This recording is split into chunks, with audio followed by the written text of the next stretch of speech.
Alors, pour commencer, moi je me tourne vers Jean, et en questionnant tout d'abord la notion d'espace euro-méditerranéen. Je viens d'arriver moi à Marseille, enfin ça fait 2 ans, donc on dit encore qu'on vient d'arriver. Oui, c'est vrai temps. Et c'est vrai que c'est une notion dont je ne suis pas certain de maîtriser les contours. Donc, qu'est-ce que ça veut dire au juste cet espace méditerranéen? Et surtout, est-ce que Marseille est une ville qui vous semble pouvoir illustrer ou porter un projet aussi ambitieux que les espaces euro-méditerranéens? Bon, bonjour, excusez-moi, mais j'avais un déjeuner avec 3 préfets, je ne peux pas partir avant le dessert. Bon, c'est pas tous les jours qu'on a 3 préfets sur la table. Bon, moi je dirais 2 choses. Je dirais qu'en Méditerranée, les villes ont toujours été communautaires. Parce qu'au fond, c'est du commerce les uns avec les autres. Donc chacun faisait commerce plutôt dans sa communauté. Donc il y avait des musulmans partout, des juifs partout, des catholiques, etc. Et au fond, ce qui se passe, c'est que ce système-là, il s'est défait au siècle dernier. On est les seuls à être restés comme ça.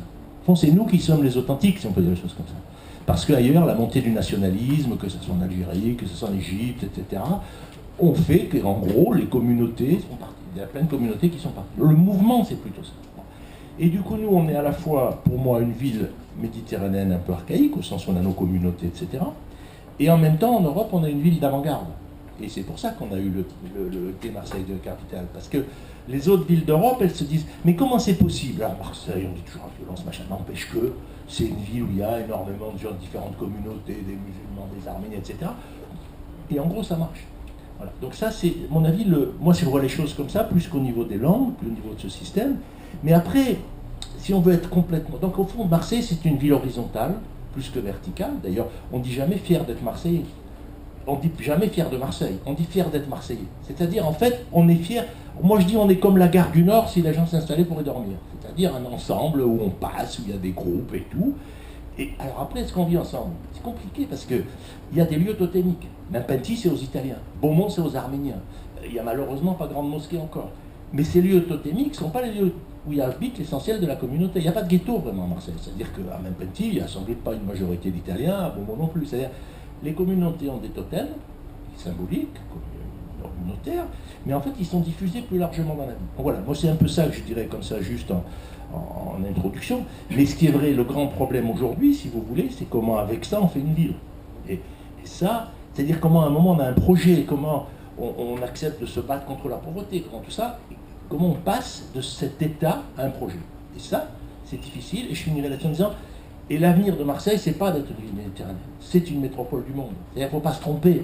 En 1860, les 3 grands ports de Marseille, c'était Odessa, c'était l'Argentine et c'était Londres. C'est-à-dire, il ne faut pas se raconter l'histoire. Marseille a été méditerranéenne parce que le monde était méditerranéen, mais depuis la révolution industrielle, Marseille est devenu, on est le 3e port pétrolier mondial, par exemple. On n'est pas un port pétrolier local. Donc, bien sûr qu'on est une ville méditerranéenne culturellement, etc. Je suis arrivé plus longtemps que vous, je suis arrivé en 49. Ah non, je suis pas né, j'avais 6 mois. Attendez, à Marseille, être Marseillais, souvent, c'est ne pas y être né. On dit souvent, en fait, un vrai Marseillais n'est pas né. C'est une ville où on arrive, en fait. Bon, c'est pas vrai, il y en a qui sont là, ils sont très honorables, mais voilà, pour dire les choses comme ça. Voilà.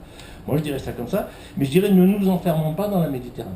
Nous sommes une grande métropole du monde, nous sommes la porte de France. La France, les grands pays ont des capitales maritimes. Londres, Shanghai, New York. Et le monde, la mondialisation est maritime. Et donc, nous, on est un des lieux possibles pour être une métropole monde et redevenir la métropole monde. On était le 4e port mondial en 1860, avec la Méditerranée bien sûr, mais dans un espace plus large. Un port n'est pas dans... Donc il y a l'espace culturel, il y a l'espace du port. Puis regardez tous les Comoriens qui sont arrivés dans Marseille ces quelques dernières années, ils ne sont pas méditerranéens. Et regardez que dans cette région, il y a 80 000 Français qui viennent s'installer tous les ans des autres régions françaises. Tous les 10 ans, on touche autant de Français du Nord qu'on a touché de Pieds-Noirs, si on peut dire les choses comme ça, pour donner des masses. C'est ça qui se passe. Donc ce qui est nouveau dans cette région, je m'arrêterai là-dessus, c'est que la plus grosse communauté dans la ville, c'est les Français du Nord. Mais ils ne sont pas un sentiment communautaire, c'est les plus nombreux. Les gens qui sont nés le Nord commencent à Montélimar pour nous, donc on est d'accord. Tous ceux qui sont dans le Nord de Montélimar. Mais effectivement, c'est la plus grande communauté, sauf qu'ils n'ont pas de sentiment communautaire, ils ne revendiquent pas. Et donc là, mais c'est quand même le groupe le plus puissant, et le plus fort, et le plus riche.